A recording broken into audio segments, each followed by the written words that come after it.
Supreme court को आला अदलिया लिखने से रोक दिया गया। आइन में सुप्रीम कोर्ट के लिए अदलिया का लफ्ज नहीं लिखा गया।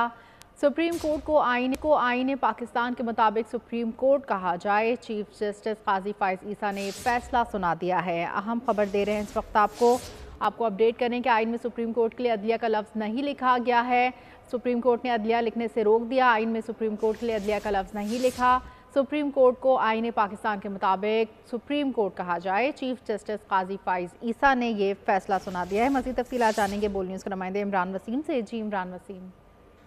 जी बिल्कुल, आज सुप्रीम कोर्ट के कमरा अदालत नंबर 1 में जो 3 रुकनी बेंच है जिसको जो चीफ जस्टिस काजी फाइज हेड कर रहे हैं, एक जमानत के मुकदमे की समाअत हो रही थी जिसमें जो वकील थे उनकी तरफ से सुप्रीम कोर्ट को ऑगस्ट कोर्ट यानी आला अदलिया कह के पुकारा गया और पिटीशन में भी ऑगस्ट कोर्ट लिखा गया था, जिस पर चीफ जस्टिस काजी फाइज साहब ने ये फैसला जारी किया है कि सुप्रीम कोर्ट के लिए आईन पाकिस्तान में चूंकि सुप्रीम कोर्ट का लफ्ज इस्तेमाल किया गया है और आईन पाकिस्तान में आला अदलिया का लफ्ज सुप्रीम कोर्ट के लिए इस्तेमाल नहीं किया गया, तो फिर आइन के मुताबिक सुप्रीम कोर्ट को सुप्रीम कोर्ट कहकर ही पुकारा जाए। ऑगस्ट कोर्ट कहकर जो सुप्रीम कोर्ट को पुकारा जाता है या आला अदलिया कहा जाता है, ये अल्फाज सुप्रीम कोर्ट के लिए इस्तेमाल करने से सुप्रीम कोर्ट ने आज रोक दिया है। ठीक है, बहुत शुक्रिया इमरान वसीम।